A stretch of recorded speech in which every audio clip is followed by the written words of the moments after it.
오늘 같이 나눌 본문 말씀은 레위기 18장 19절에서 23절입니다. 너는 여인이 월경으로 불결한 동안에 그에게 가까이 하여 그의 해체를 범하지 말지니라. 너는 내 이웃의 아내와 동침하여 설정함으로 그 여자와 함께 자기를 더럽히지 말지니라. 너는 결단코 자녀를 몰래에게 주어 불로 통과하게 하므로 내 하나님의 이름을 욕되게 하지 말라. 나는 여호와이니라. 너는 여자와 동침함 같이 남자와 동침하지 말라. 이는 가증한 일이니라. 너는 짐승과 교합하여 자기를 더럽히지 말며 여자는 짐승 앞에 서서 그것과 교접하지 말라. 이는 문란한 일이니라. 아멘. 은혜로 살아나는 거룩한 삶이라는 제목으로 말씀을 같이 나누겠습니다.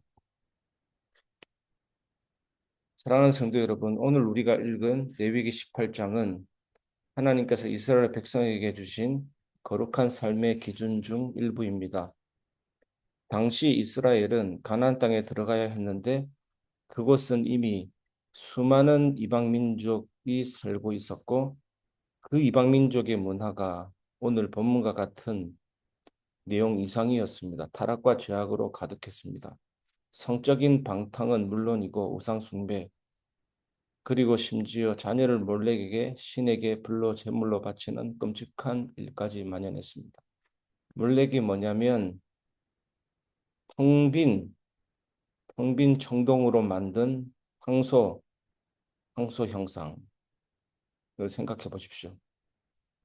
위에는 황소고 밑에는 사람이라고 생각해 보십시오. 그 황소는 팔을 이렇게 벌려가지고 있습니다. 근데 텅텅 비어 있는 그 몰렉을 가열시키는 겁니다.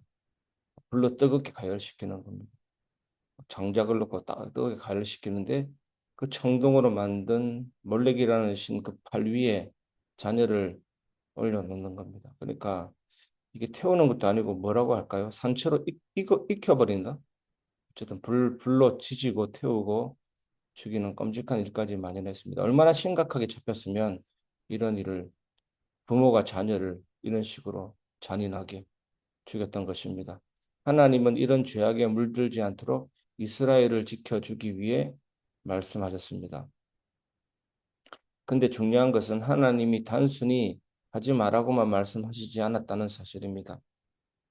하나님은 반복해서 나는 여호와이니라 라고 하셨습니다. 이것은 단순히 금지 명령이 아니라 나는 너의 하나님이다. 내가 너를 지킨다.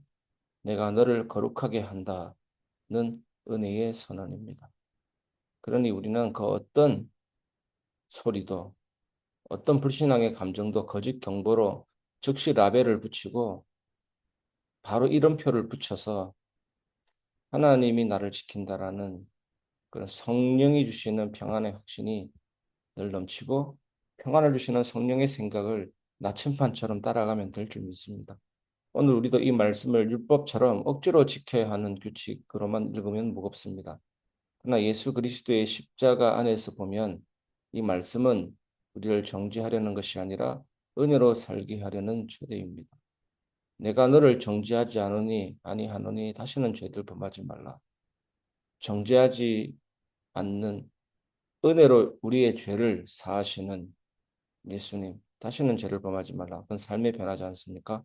우리의 힘으로 죄와 유혹을 끓는 것이 아니라 예수님의 은혜가 우리를 새롭게 하고 성령님이 우리 안에 오셔서 치유와 확신을 주심으로 거룩히 지켜지는 것입니다. 성령님이 내 안에 계십니다. 성령님이 우리 안에 계십니다. 성령이 우리 안에 계심으로 말미암아 우리는 하나님과 연결된 존재입니다. 예를 들어서 우리가 우리의 노력으로 하나님과 가까워지고 친해진다. 우리가 뭘 잘해야만 하나님과 가까워지고 친해진다.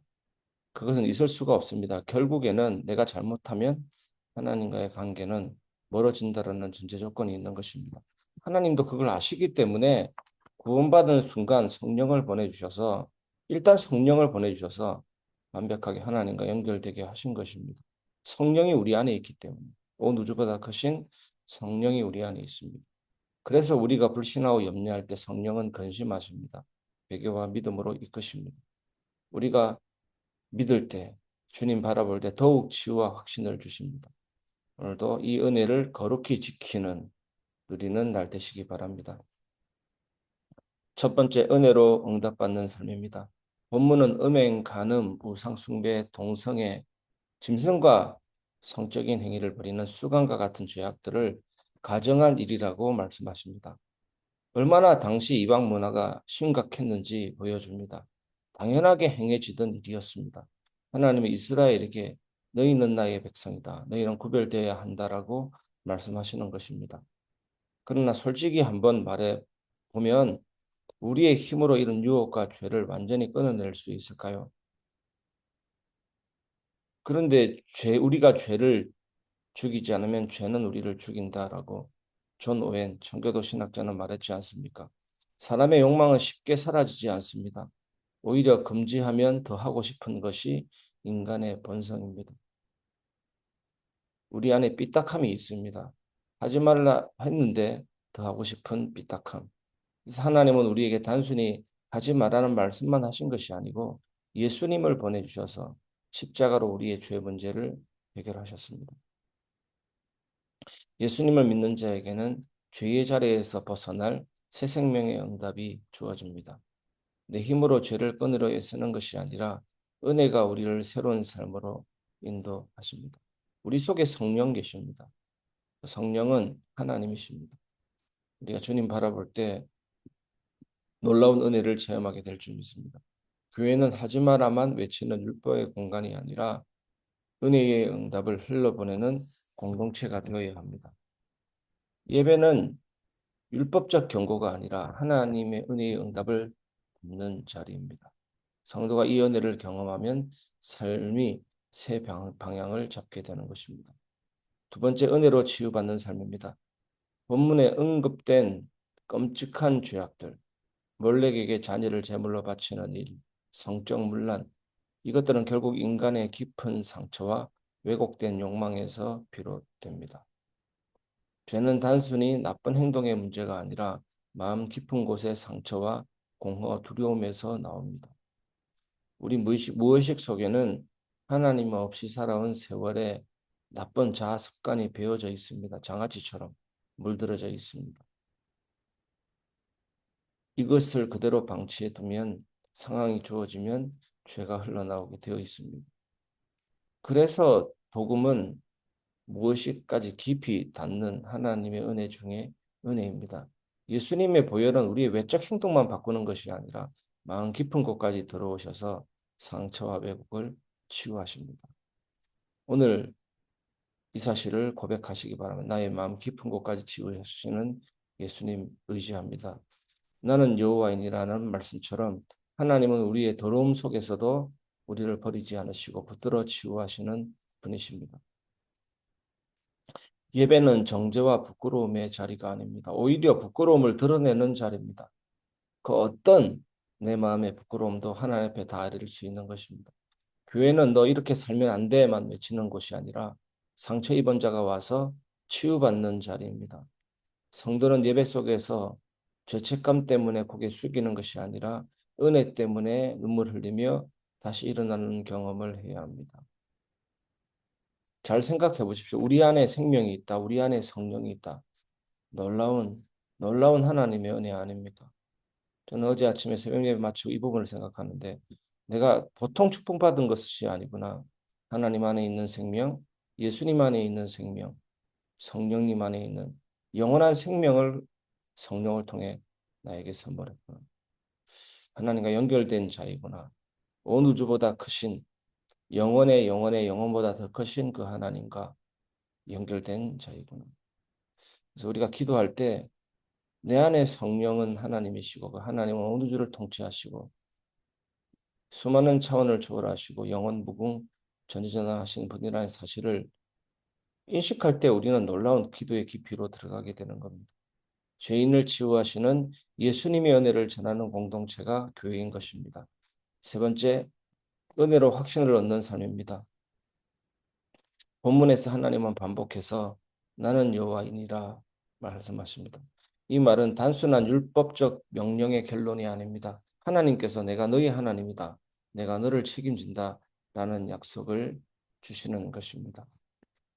우리는 말할 때 그냥 나의 본성으로 얘기할 때가 많습니다. 하지만 내 안에 있는 성령을 인식할 때, 말씀을 인식할 때, 평안을 주시는 성령의 생각을 따라갈 때 그것이 진짜 언어가 되는 겁니다. 우리는 말을 할 때 너무 인간적으로 육신적으로 내 안에 생명, 성령을 인식하지 않고 말할 때가 많습니다. 그것은 내가 주는 거짓 경보일 수 있고 다른 사람에게 듣는 거짓 경보일 수도 있습니다. 오늘 나침반 따라가듯이 평안을 주는 성령의 생각을 따라가시기 바랍니다. 오늘 우리에게는 예수 그리스도 안에서 더 놀라운 확신이 주어졌습니다. 바울은 갈라디아 2장 20절에서 이제는 내가 사는 것이 아니요 오직 내 안에 그리스도께서 사시는 것이라. 이제 믿음으로 살아간다, 생명으로 살아간다, 성령으로 살아간다라고 고백하고 있는 겁니다. 이 확신이 있을 때 우리는 세상 문화의 유혹, 왜곡된 가치관 앞에서 흔들리지 않습니다. 세상은 끊임없이 우리를 혼란케 하지만 성령은 우리 안에 있습니다. 성령은 내 안에 있습니다. 내 안에서 하나님의 약속을 기억나게 하시는 겁니다. 교회는 이 확신을 계속 선포하는 곳입니다. 성도는 이 확신 속에서 담대히 살아가는 존재, 예배는 이 확신을 다시 붙드는 시간입니다. 저는 어저께 좀 노골적으로 이렇게 됐습니다. 하나님, 내 안에 있는 생명이 불덩어리가 되게 하시고 내 안에 계시는 성령님 불처럼 타올라 주시옵소서. 내 말에서 나오는 이 언어들이 성령의 감동 감화된 언어가 되게 하옵소서라고 계속 기도했습니다. 여러분도 오늘 성령에게 붙잡히는 은혜로 확신 있는 삶을 살아가는 여러분 되시기를 주 예수님의 이름으로 축복합니다. 말씀을 마무리하겠습니다. 은혜 안에서 회복되어지는 예배자의 길입니다. 사랑하는 성도 여러분, 레위기의 율법은 당시 이스라엘 백성을 죄악에서 지켜내기 위해 주신 것이었습니다. 그러나 오늘 단순한 금지 조항이 아닙니다. 단순한 어떤 규칙이 아닙니다. 예수 그리스도의 은혜로 살아가는 길을 열어주신 하나님을 우리는 만나게 되는 겁니다. 예수님의 십자가로 우리는 새로운 응답을 받습니다. 성령의 은혜로 우리는 깊은 상처까지 치유받습니다. 성령님을 인식하시기 바랍니다. 내 안에 계신 성령. 하나님을 바라보시기 바랍니다. 우리의 상한 마음까지 하나님 앞에 아뢰면 됩니다. 그분은 우리를 치료하시고 고치고 만지고 회복시키십니다. 하나님의 약속으로 우리는 흔들리지 않는 확신을 얻습니다. 교회는 율법을 강요하는 곳이 아니라 은혜를 선포하는 곳입니다. 성도는 억지로 율법을 지키는 사람이 아니라 은혜에 사로잡혀 변화되는 사람입니다. 예배는 정죄의 자리가 아니라 은혜 안에서 응답과 치유와 확신을 경험하는 자리입니다. 오늘도 이 새벽 우리 모두가 예수 안에서 은혜로 살아가는 거룩한 삶을 살며 은혜 안에서 회복되는 예배자 되기를 주님의 이름으로 축복합니다.